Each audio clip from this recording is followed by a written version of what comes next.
पूज्य संत शिरोमणि आचार्य श्री 108 विद्यासागर जी महाराज के परम प्रभावक शिष्य परम पूज्य आचार्य श्री 108 समय सागर जी महाराज एवं अरहम योग प्रणेता परम पूज्य मुनि श्री 108 प्रणम्य सागर जी महाराज के मंगल आशीष से अरहम जीव दया भारत संस्कारित और मजबूत जैन समाज के निर्माण हेतु आर्थिक रूप से असमर्थ एवं कठिन परिस्थितियों का सामना कर रहे परिवारों के लिए कर रहा है अद्वितीय सेवा कार्य। आप सभी साधर्मी बंधुओं से अनुरोध है कि आप भी गौग्रास औषधि निधि कोष, बेटा बेटी चिकित्सा निधि कोष, व्रती ब्रह्मचारी भैया दीदी निधि कोष और रोजी रोटी निधि कोष में 2500 रूपए प्रति माह या 1000 रूपए प्रति माह के साथ जुड़कर जीव दया और साधर्मी सेवा के इस पुनीत कार्य में अवश्य सहयोग करें। दान राशि नीचे दिए बैंक डिटेल्स में भेजकर रसीद के लिए व्हाट्सएप नंबर 9310781008 पर अवश्य सूचित करें। अकाउंट नेम ओम अरहम सोशल वेलफेयर फाउंडेशन। संपर्क सूत्र 9310781008। Email ID jeevdaya@arham.yoga।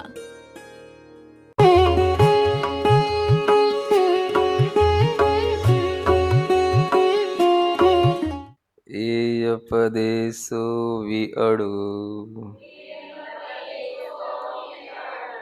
राणाखंदपदेशदोहोदि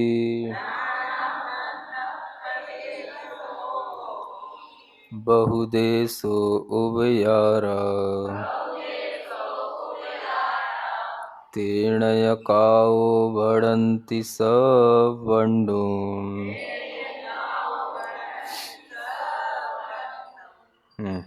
एयपदेशो विअडु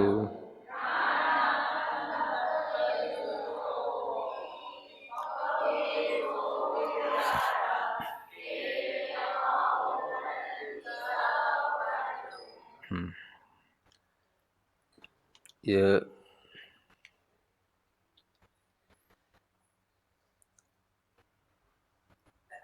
क्या बताया जा रहा है?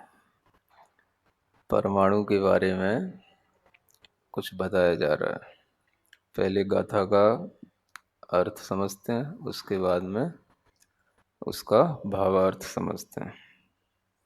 ए प्रदेशो माने एक प्रदेश वाला, वी माने भी, अणु माने अणु या परमाणु। एक प्रदेश वाला भी जो अणु होता है वह णाणा माने अनेक, णाणा माने नाना, नाना माने अनेक, बहुत से, खंदप, खंड, खंड माने स्कंध, प्रदेश दो, बहुत स्कंधों के प्रदेश वाला होने से होता है। क्या होता है? बहुदेशो, बहुत प्रदेश वाला वह होता है। कौन होता है? अणु भी बहुत सारे स्कंधों को, बहुत सारे स्कंधों के प्रदेशों को अपना स्थान देता है और उस वाला हो जाता है, इसलिए अणु भी बहुप्रदेशी कहलाता है। ओव्यारा माने उपचार से, किससे? उपचार से। तेण, इसलिए, काओ, इसलिए उसको क्या बोलते हैं? काओ माने काय कहते हैं। कौन कहते हैं? भड़ंती माने कहते हैं। सवंडु माने सर्वज्ञ भगवान, उसको काय कहते हैं। समझ आया? कुछ नहीं आया? फिर क्या करें? एक प्रदेश भी अणु उपचार से काय कहलाता है, क्योंकि वह अनंत और भी स्कंधों को या अनंत और भी परमाणुओं को वह अपने में समाहित कर लेता है ना। ग्राउंड यह है कि जब पंचास्ति काय का वर्णन किया जा रहा था तब आपको बताया था कि 6 द्रव्यों में केवल काल द्रव्य ऐसा है जिसके प्रदेश केवल एक ही होते हैं, बहुप्रदेशी वह नहीं होता। इसलिए वह काय नहीं कहलाता, इसलिए उसको अस्थिकाय नहीं कहते। ये तो ध्यान आ गया। अब यहाँ पर किसी ने पूछा, मानो कि अगर आप कालाणु को एक प्रदेश वाला मानते हैं और उसको अस्थिकाय नहीं कहते हैं, तो परमाणु भी तो एक प्रदेश वाला होता है, और वो परमाणु पुद्गल का ही एक रूप है।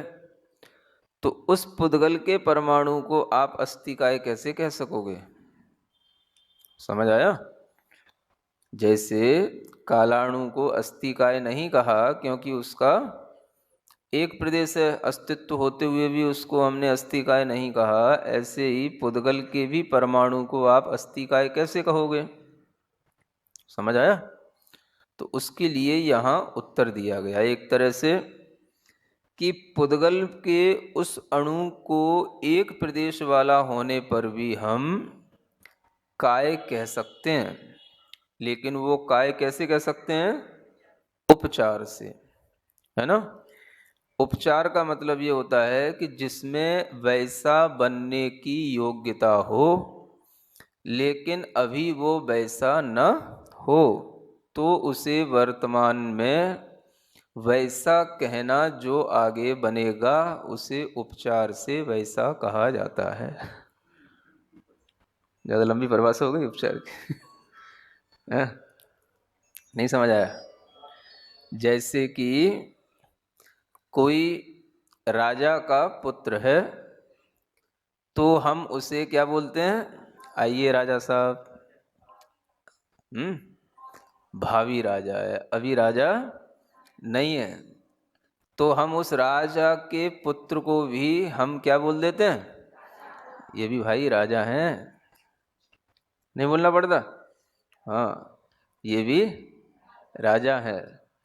तो राजा के पुत्र को राजा कहना ये वस्तुतः क्या है? वस्तुतः तो वो पुत्र राजा है नहीं, लेकिन हम उसे क्या बोल देते हैं?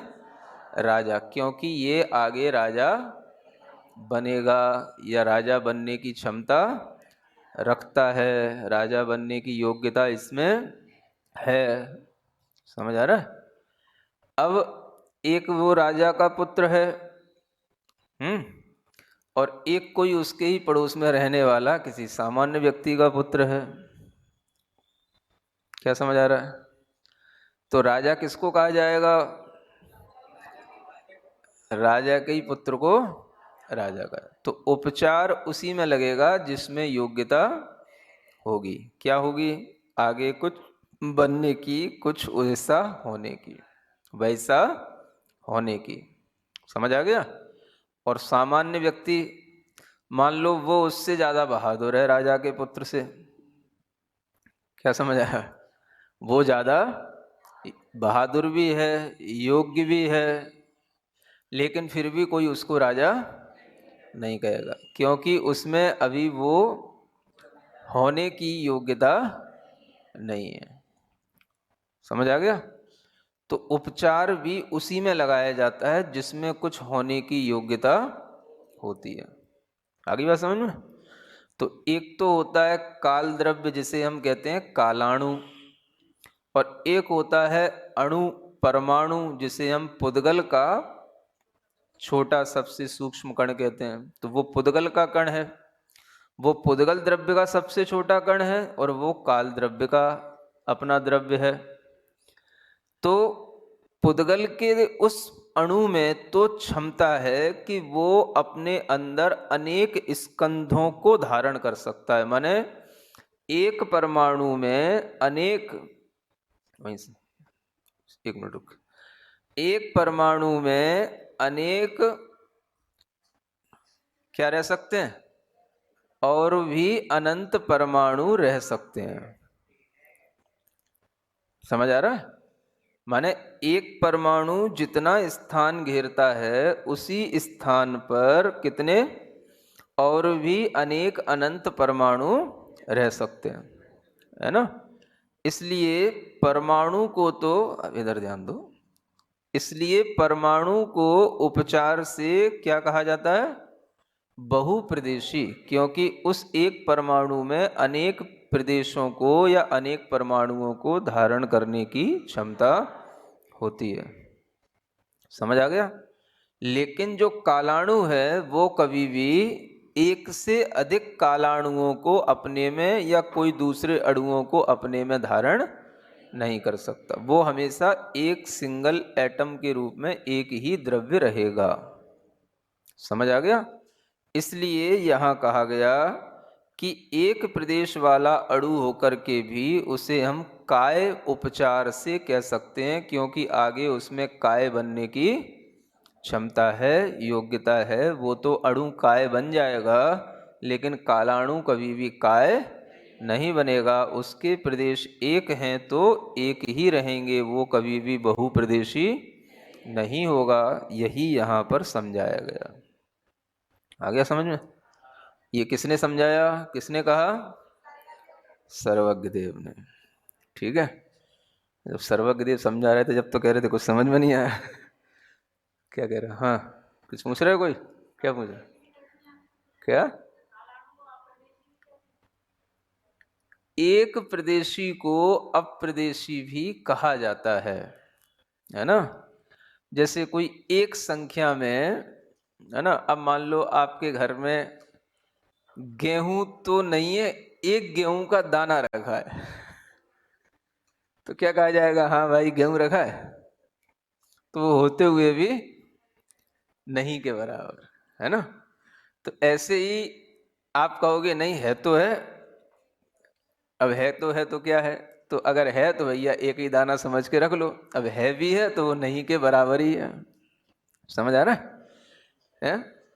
जैसे बोलते ना, ऊंट के मुंह में जीरा है। एक आसन करने बैठ जाओ और बस कहना, बस हम एक गिलास खाएंगे और एक गिलास में भी सबसे छोटा जो बनेगा वो खाएंगे। तो मतलब खाया और नहीं खाया बराबर हो गया।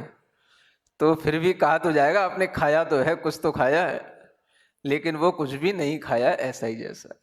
तो ऐसे ही एक प्रदेश होते हुए भी वो प्रदेश नहीं है, अप्रदेशी उसको कहा जाता है। क्योंकि जब प्रदेश से रहित हो जाएगा तो द्रव्य ही नहीं रहेगा, फिर तो उसका कोई अस्तित्व ही नहीं होगा, तो द्रव्य नहीं होगा। तो कोई भी द्रव्य हो उसका कम से कम एक प्रदेश तो वह रहेगा ही। तो कालाणु का एक प्रदेश वाला ही द्रव्य होता है ना? बाकी के द्रव्य तो सब बहुप्रदेशी हैं ही, और परमाणु भी एक प्रदेशी होता है। तो वह भी जो है अप्रदेशी, उसको भी उस स्थिति में कहेंगे जब उसके पास कोई भी प्रदेश न हो। समझ आ रहा है? इसी से ये एटम बॉम्ब बनते हैं, इसी सिद्धांत से। माने एक एटम के अंदर इतनी ऊर्जा भर देना, इतनी ऊर्जा भर देना कि वह एटम ही जो है जब फूटे तो बॉम्ब का काम करे। तो वो क्यों हो पाता है? इसी सिद्धांत से हो पाता है। एक अणु में इतनी क्षमता रहती है कि वो अनेक अनंत अणुओं को अपने अंदर समाहित कर सकता है। उस एटम में इतनी एनर्जी हम उसके अंदर डाल सकते हैं किसी भी प्रोसेस से। समझ आ रहा है? तो इसी से बनते हैं एटम बॉम्ब, क्योंकि उस एटम में इतनी क्षमता रहती है। आगे बात समझ में? देखने में तो पटाखा छोटा सा लगता है? और जब फूटता है तो कितनी आवाज करता है, और कितना धुआं करता है, और कितना प्रदूषण करता है, और कितने कान फाड़ता है। तो ये किससे? उसके अंदर की जो शक्ति है, वो जितनी उसकी आपको अवगाहना दिख रही है, या जितना उसकी आपको बस साइज दिख रही है, वो उतनी ही नहीं है, उसके अंदर बहुत कुछ है। तो ऐसे ही अणु में ये शक्ति रहती है, वो अनंत अणुओं को अपने अंदर उसी एक पॉइंट पर रख सकता है, समाहित कर सकता है ना? इसलिए उसको हम उपचार से काय बोलते हैं। ये यहाँ समझाया गया। ठीक बात? कुछ तो बोलो, तब तो आगे बढ़े हैं। आगे समझ में? चलो, अब यह इस चैप्टर की अंतिम गाथा है ना। 6 द्रव्यों का प्रकरण अब यहाँ पर पूर्ण होगा, उसके बाद में एक नया प्रकरण शुरू होगा। ऐसे इसमें 3 चैप्टर हैं। कितने? हाँ, तो पहला चैप्टर आपका आज पूरा हो रहा है। जावदीयम आयासम अविभागी पुग्गलाणुवठद्दम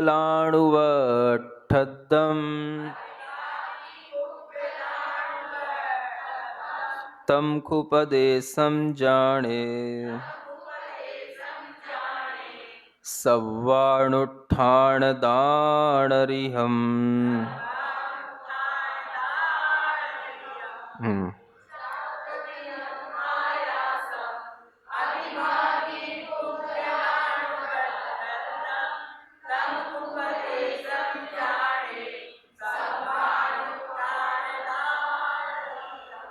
समझ आ गया? एटम किसको बोलते हैं? जो पुद्गल का स्कंद है वही, समझ आ रहा है, इतना तोड़ा जाए, इतना तोड़ा जाए, इतना तोड़ा जाए कि उसका फिर कोई सब डिवीजन ना हो सके। समझ आ रहा है? उसका फिर कोई हम दूसरा पार्ट न बना सकें, तो वह कहलाता है अविभागी पुद्गल अणु। उस पुद्गल को क्या बोलते हैं? अविभागी, माने जिसका विभाग, विभाजन, डिवाइडेशन फर्दर नहीं हो सकता, उसको हम बोलते हैं इनडिवाइजिबल एटम। क्या समझ आया? जिसका कि फिर से कोई विखंडन खंडन नहीं हो सकता। तो वही देखो इसमें लिखा है जावदीयम आयासम। जावदीयम माने जितना, आयासम माने आकाश, मतलब एज मच स्पेस, है ना, is covered by an indivisible atom. अविभागी परमाणु के द्वारा जितना स्पेस कवर्ड किया जाएगा, जितना स्पेस घेरा जाएगा, समझ आ रहा है? और कैसा है? अविभागी पुग्गलाणुवठद्दम, माने उसके द्वारा जितना स्थान व्याप्त है। तम खु, उसी को, पदेशम माने प्रदेश, जाने माने तुम जानो। अब यहां आकर के एट लास्ट इस चैप्टर के अंदर अब बता रहे हैं प्रदेश किसे कहते हैं। समझ आ रहा है? अब जब से हम अगर यूं ही कहते रहते आगे बताएंगे आगे बताएंगे, अभी रुको अभी कुछ नहीं बता रहे तुम्हें प्रदेश किसे कहते हैं, जब तक तुम्हें कुछ समझ में आता है तो वो चीज़ तुम्हें पहले ही बता दी थी। प्रदेश किसे कहते हैं? एक परमाणु जितना स्पेस घेरता है उसका नाम प्रदेश है। समझ आ रहा? वो यहाँ कहा जा रहा है। क्या समझ आया? जावदीयम आयासम मतलब जितना आकाश। फिर आगे अविभागी माने विभाग से रहित, है ना, पुग्गलाणु पुद्गल अणु के द्वारा, उवठद्दम माने व्याप्त है, घेरा गया है, तम उसको, पदेशम जाने उसको तुम प्रदेश जानो। ये प्रदेश की परिभाषा हो गई। ठीक है? अब प्रदेश क्या होता है तो बता दोगे? क्या बता दोगे? प्राकृत में कि इंग्लिश में कि हिंदी में है? तीनों में बता दोगे? तो प्राकृत में क्या बोलोगे? प्रदेश किसे कहते हैं?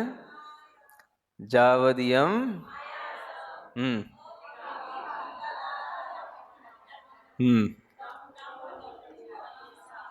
तमखु प्रदेशम जाने, बस इतना ही बोलना है, उसको तुम प्रदेश जानना। ठीक है ना? बस इतना बोल देना। और इंग्लिश में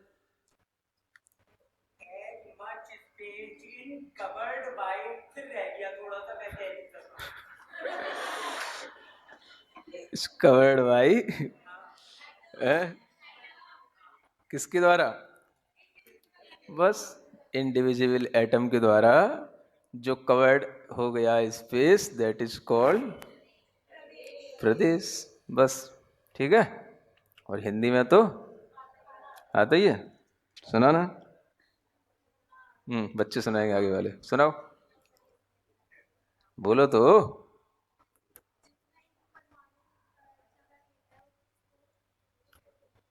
उसको प्रदेश कहते हैं। हाथ ज्यादा हिलते हैं, शब्द कम निकलते हैं। ये आजकल के बच्चों की स्टाइल हो गई है बोलते कम है, हिलते ज्यादा है समझ आ रहा है? हाँ, नहीं ये बच्चों की, ये सब इंग्लिश मीडियम वाले बच्चों की पता नहीं क्या स्टाइल रहती है। बोलते कम है, हिलते ज्यादा है? चलो अब बिना हिले बोलो। बोलो, बोल। हाँ हाँ तुम ही।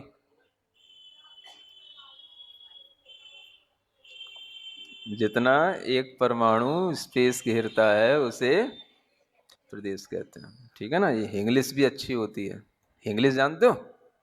एक इंग्लिश होती है, एक हिंदी होती है, एक हिंग्लिश होती है। इंग्लिश का मतलब होता है हिंदी प्लस इंग्लिश, ठीक है ना। तो उसमें भी थोड़ा ठीक रहता है।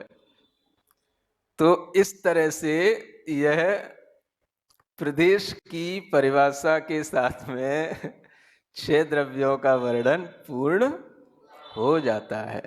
समझ आ रहा है? अब आप कहोगे महाराज इससे हमें क्या मिलेगा? क्या समझ आया? है ना? नॉलेज का हम क्या करेंगे? काम किस में आएगी? रोटी बनाने में कि पैसा कमाने में? कुछ में काम नहीं आनी है नॉलेज। नॉलेज किस में काम आएगी?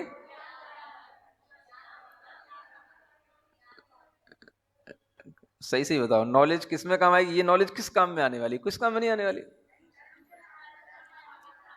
धर्म के ज्ञान से होगा क्या, ये तो पूछ रहा हूं मैं। अब इस नॉलेज से क्या करोगे? नॉलेज तो हो गई। अरे बाप रे बाप, मिथ्या दृष्टि से सम्यक दृष्टि बन जाएंगे। चलो ठीक है, कम से कम कुछ तो बोलने लगे तुम लोग हैं? समझ आ रही है क्या बोल रहे हैं? मिथ्या दृष्टि से सम्यक दृष्टि बन जाएंगे। मतलब क्या हो गया कि जो इन 6 द्रव्यों को न जानता है न मानता है उसे क्या समझना? हाँ, और जो इन 6 द्रव्यों को जानने लगे और मानना भी है, अभी तो जाना है, केवल जानने के साथ साथ फिर क्या करना? हाँ, जब मानने लगे तो कहलाएगा सम्यक दृष्टि। समझ आ रहा है? तो ये नॉलेज इसीलिए दी जाती है कि जब आपको ज्ञान होगा तभी आप कुछ उस तरह की चीज को मानोगे। समझ आ रहा है? तो सम्यक दर्शन के कारणों में बताया जाता है 6 द्रव्यों के श्रद्धान से सम्यक दर्शन होता है। इन 6 द्रव्यों का क्या करना? हमें इनकी श्रद्धा करनी, आस्था करनी। इसलिए बीच बीच में कितनी बार आया, जिनेंद्र देव ने कहा, सर्वज्ञ भगवान ने कहा, ऐसा बोला ना बार बार। तो ये इसीलिए बोला कि ये हर कोई नहीं बता सकता, ये सूक्ष्म बातें ये हर कोई नहीं जान सकता। ये जिनेंद्र भगवान ने जाना, उन्हीं ने बताया। इसलिए इनकी बात पर इसी रूप में श्रद्धान करना कि जिनेंद्र भगवान ने जो कहा वो कुछ भी गलत नहीं है। सुन रहे बच्चों? पक्का है?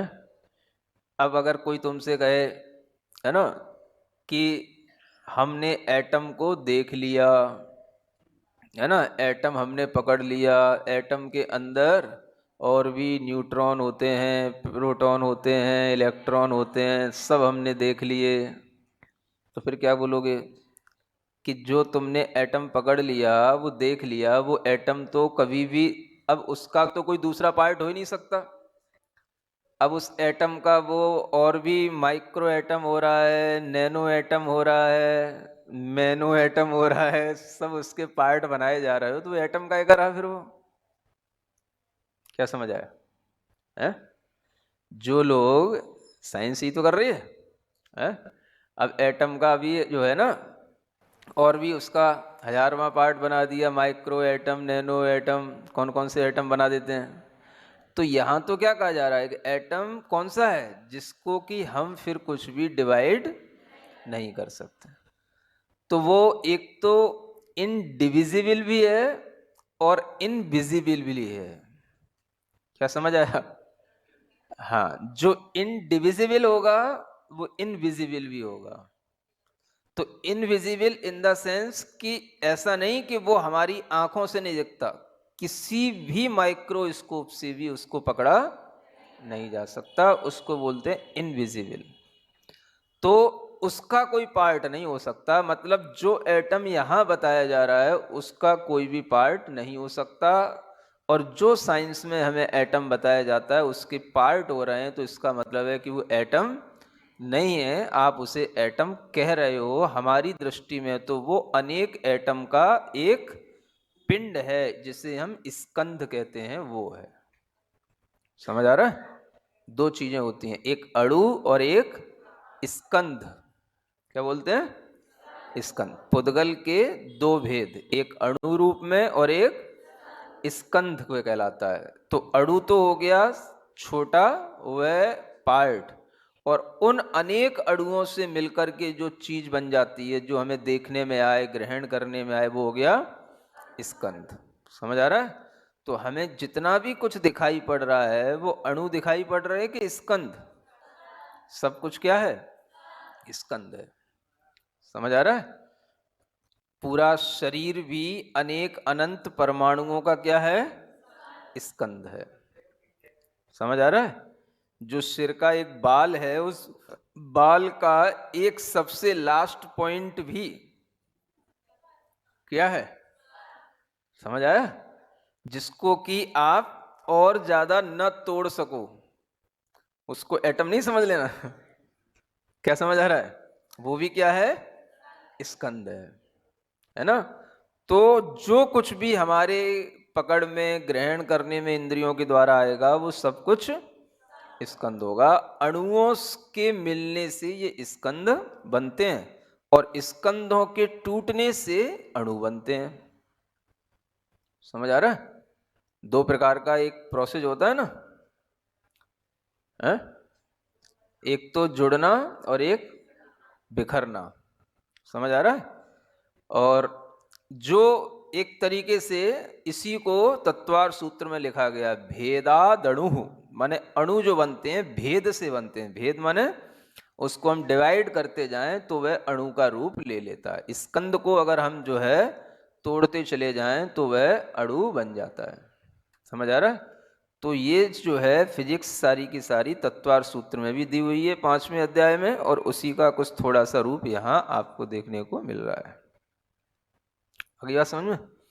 यह 6 द्रव्यों का आपके लिए वर्णन हुआ। इसके बाद 7 तत्व का वर्णन प्रारंभ होगा, है ना? वो नए दिमाग से। हाँ, अच्छा, छूट गया। हाँ, सवर्णुत्थान दान रिहम, है ना? इसका मतलब बता चुके हैं। वह जो प्रदेश वाला एक अणु है वो कैसा है, उसकी विशेषता बताई जा रही है। सब अणुओं को सवर्णुत्थान, ठाण माने स्थान देने में, दान माने देने में, रिहम माने योग्य है, समर्थ है। समझ आ रहा है? वह एक अणु सभी अणुओं को स्थान देने की योग्यता रखता है। माने एक अणु में भी अनंत अणु समाहित हो सकते हैं, लेकिन उसका आकार बढ़ेगा नहीं। वो स्पेस पॉइंट, एक सिंगल स्पेस पॉइंट में ही अनंत अणु समाहित हो जाएंगे। समझ आ रहा है? ऐसी भी क्षमता रहती है। कभी आपने सोने चांदी वाले हो पारा देखा है? पारा है? हाँ, तो उस पारे की ये विशेषता होती है कि उस पारे में आप सोना डालते जाओ। डाला है कभी? वो सब खाता जाएगा। क्या समझ आ रहा है? हाँ है? हाँ, अच्छा, तो ऐसा क्यों डाल क्यों देते? क्यों डाल देते पारा? हाँ, अच्छा, तो जो भी हो, पारे को एक बार मैंने देखा, बिल्कुल मतलब कढ़ाई पर, गरम कढ़ाई पर जो है ना, उसने उसमें पारा डाला और फिर उसमें वो सोना डालता जा रहा है। वो मतलब विलीन हो जा रहा है बिल्कुल। कितनी अमाउंट में उसमें डालो, वो सब पारा उसको खाता जाता है बिल्कुल, और वो वहीं का वहीं बना रहेगा, है? हाँ, उसकी क्वांटिटी नहीं बढ़ती, सब पूरा सोना खा जाता है। समझ आ रहा है? हाँ, जैसे कोई पतला आदमी होता है, कितना ही खिला दो फिर वो सब खा जाता है, फिर वो वैसा का वैसा ही दिखाई देता है। समझ आ रहा है? ऐसा होता है। तो ये अणु में ऐसी क्षमताएं होती हैं कि वो एक अणु जो है अपने में अनंत अणुओं को धर लेगा और उसका स्पेस उतना ही रहेगा। समझ आ रहा है? ऐसी क्षमताओं वाले अणु होते हैं। तो ऐसे दूसरे भी हमें प्रयोग स्थूल रूप में भी देखने में आ रहे हैं, तो इस सूक्ष्म रूप में तो वो होता ही है। तो ऐसे जो है बहुत सारी धातुएं होती हैं। समझ आ रहा है? सब कुछ जो है एक में ही विलीन होता चला जाता है और वो वहीं का वहीं बना रह जाता है। इसको बोलते सव्वाण उत्थान दान रिहम। रिहम माने अरहम, अरहम माने योग्य। समझ आ रहा है ना? अरह, अरह से ही ये रिहम बनता, अरिहम। आका उसमें लोप हो गया, उसके साथ रहेगा अरिहम हो गया, है ना? प्राकृत में अरहम को क्या बोलेंगे? अरिहम। अरिहम, आका लोप हो गया, अरिहम, अरहम, अरिहम। ठीक है? अरिहम का शाब्दिक अर्थ होता है योग्य, इतनी उसके अंदर कैपेबिलिटी है। परमाणु की बात चल रही है। प्रदेश का मतलब आकाश का स्थान जो घेर रहा है परमाणु, उसकी बात है, आकाश की नहीं। अवकाश देने की योग्यता आकाश में भी होती है, लेकिन वह सभी अणु एक ही जगह पर वो सबको स्थान दे दे, ऐसा नहीं होता, है ना? सब द्रव्य अपनी अपनी योग्यता के अनुसार आकाश में स्थान प्राप्त करते रहेंगे, स्थान सबको देगा। लेकिन जैसे एक अणु में एक ही स्थान पर एक ही अणु के अंदर अनंत अणु समाहित हो जाते हैं, है ना? ऐसी योग्यता अन्य किसी के पास में नहीं होती है ना? आकाश में भी योग्यता देखा जाए तो बहुत बड़ी है, क्योंकि वो भी जो अणु है वो भी आकाश में ही है। लेकिन वह उसके लिए एक सामान्य कारण है। वस्तुतः जो अणु में अनंत अणु समाहित हो रहे हैं ये एक बड़ी बात है ना? और वो जो आकाश है वो उसका एक सामान्य कारण है, जो कि एक कहना चाहिए उस कारण के होने की ही बस केवल आवश्यकता है, बाकी कार्य जिसमें घटित हो रहा है वो महत्वपूर्ण बात होती है। तो ऐसे करके 6 द्रव्यों की आपको जानकारी दे दी गई। लास्ट में थोड़ी देर के लिए बस एक रिवीजन करना है कि आपने क्या सीखा क्या नहीं सीखा। ठीक है? अब हमें गाथा ढूंढ के बताना। हम कुछ पहले पूछ रहे हैं कि कौन सी गाथा में ये मैटर आया है जो हम बोल रहे हैं। ठीक है? चिल्लाना नहीं, जिसको आए वो हाथ उठाना। ठीक बात? चलो ये बताओ, धर्म द्रव्य का वर्णन कौन सी गाथा में है? जिनको आता हो हाथ उठाना केवल। हाँ, नकल कर लो, ढूंढ लो, कोई दिक्कत नहीं, खुली किताब है। हाँ, किन किन को आया, मिल गया? हाँ हाँ, सबसे लास्ट में बोलिए। गाथा नंबर 25। अच्छे से देख लो, इंग्लिश के लेटर नहीं लिखे, हिंदी के लिखे हैं क्या? पढ़ने में आ रहे हैं कि नहीं आ रहे हैं? हाँ, ऐसा नहीं, एक वर्णन तो एक ही चीज में मिलेगा, इसमें भी उसमें भी, ऐसे कैसे? हाँ आप बताइए। हाँ, 17 नंबर की गाथा में धर्म द्रव्य का वर्णन है ना?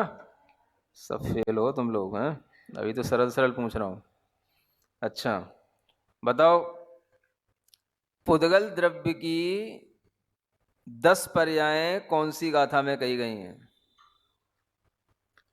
पुद्गल द्रव्य की 10 पर्यायें बताई थी, वो कौन सी गाथा में है? जल्दी जल्दी बोलो, ऐसे परीक्षा होगी तब तो हो गया काम। मतलब तुम लोग घर पर कुछ भी प्रैक्टिस नहीं करते हैं? 16, इतनी देर में मिली 16, उसी के ऊपर तो देखते हैं।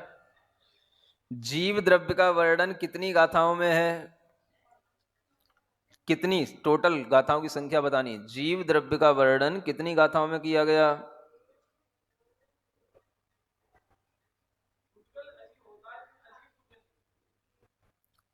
और अच्छे से बोलो कि जो करके बोलो तो अच्छा और बनेगा सेंटेंस। जो अब समझ के बोलो, जो आपको हिंट दे दी ना मैंने, नहीं आ रहा? चलो बोलो। हाँ, ऐसा नहीं, पुद्गल और अजीब के बीच में ही कॉम्बिनेशन बनाना है। हाँ बोलो।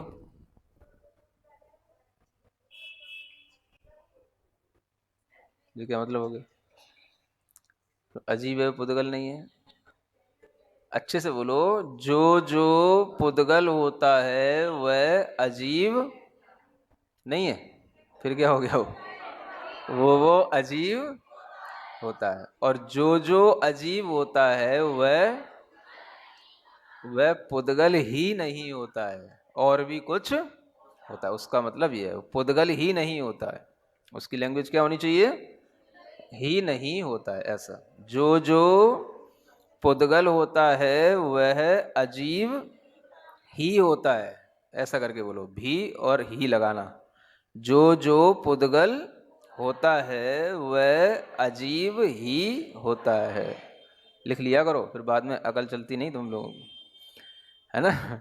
जो जो पुद्गल होता है वह अजीब ही होता है, किंतु जो जो अजीब होता है वह पुद्गल ही नहीं होता है। ऐसा वाक्य बनेगा। इस समझ में आ गया? माने पुद्गल के अलावा भी और भी कुछ अजीब होते हैं। ठीक है, चलो एक अंतिम प्रश्न। काल द्रव्य को काय क्यों नहीं कहा गया, इसके लिए किस गाथा में वर्णन आया कि इसलिए काल काय नहीं है?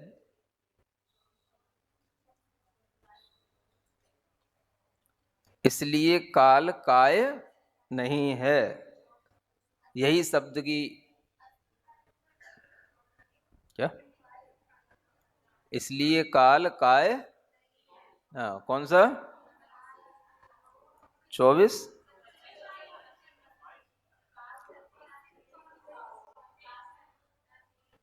हाँ हाँ, तो ये कौन से नंबर की गाथा है? 25। कालस से गोण तेण सो काओ, ये 25 नंबर की गाथा है। समझा ना? इसलिए काल काय नहीं है। समझ आ गया? कौन बताएगा पुद्गल द्रव्य में कितने प्रदेश होते हैं? हैं?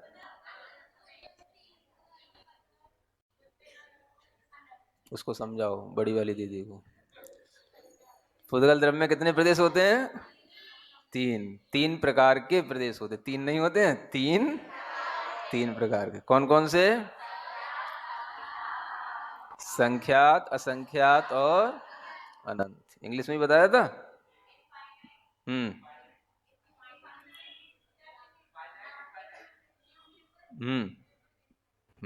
ऐसे। ठीक है, चलो इसकी प्रैक्टिस करना पहले, कल फिर पूछ सकते हैं, उसके बाद आगे बढ़ाया जाएगा।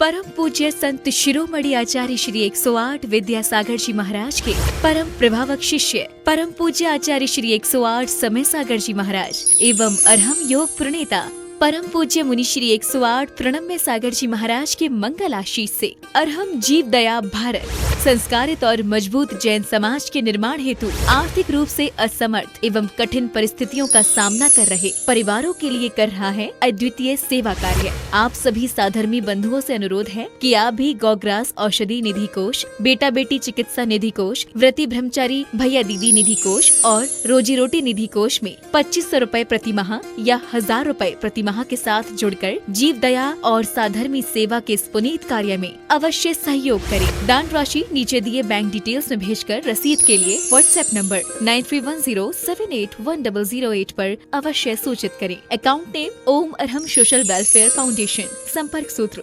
9310781008। Email ID jeevdaya@arham.yoga।